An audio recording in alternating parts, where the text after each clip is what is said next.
আসসালামু আলাইকুম প্রিয় দর্শকবৃন্দ, প্রত্যেককে ভয়েস অফ হিউম্যান পেজ এবং ইউটিউব চ্যানেলের পক্ষ থেকে স্বাগতম। আশা করি যে যেখানে যে অবস্থা আছেন সবার ভালো থাকা এবং সুস্বাস্থ্য দীর্ঘায়ু কামনা করি।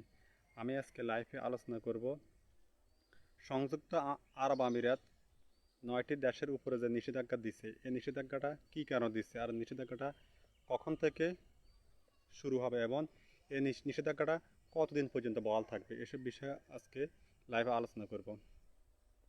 আমরা যতটুকু নিউজ পড়ে জানতে পারছি, এই নিষেধাজ্ঞাটা টোটালি ৯টা দেশের উপরে বাস্তবায়িত হবে।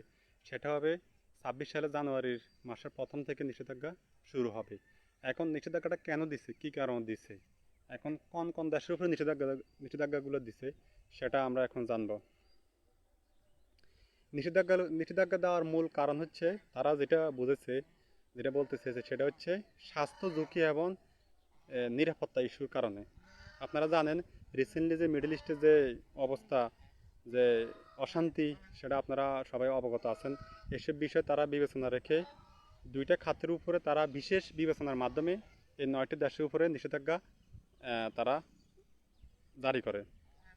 এই ৯টি দেশের মধ্যে দেশগুলো হচ্ছে Bangladesh, Lebanon, Yemen, Libya, Somalia, Cameroon, Uganda. এই দেশগুলোর মধ্যে তারা নিষেধাজ্ঞা জারি করছে। ইভেন তারা এটা বলছিল এই নিষেধাজ্ঞাগুলো এটা নির্দিষ্ট কিছু কালের জন্য। তার মানে নিষেধাজ্ঞাটা যে লং টাইম সেটা এমন না, হয়তো এটা ১ বছর হইতে পারে, কিংবা ৬ মাস হইতে পারে, কিংবা ২ বছর হইতে পারে। এরপর নিষেধাজ্ঞাটা হয়তো তাদের যে নিরাপত্তা এবং স্বাস্থ্য ঝুঁকি নিয়ে তারা নিষেধাজ্ঞা দিচ্ছে, হয়তো পরবর্তী মিডল ইস্টের রাজনীতি পরিস্থিতি ঠিক হয় হয়তো এগুলো উঠে যাবে। এখন পর্যন্ত আমাদের কাছে আপডেট নিউজ হচ্ছে এতটুকু। সবাই ভালো থাকবেন। আসসালামু আলাইকুম।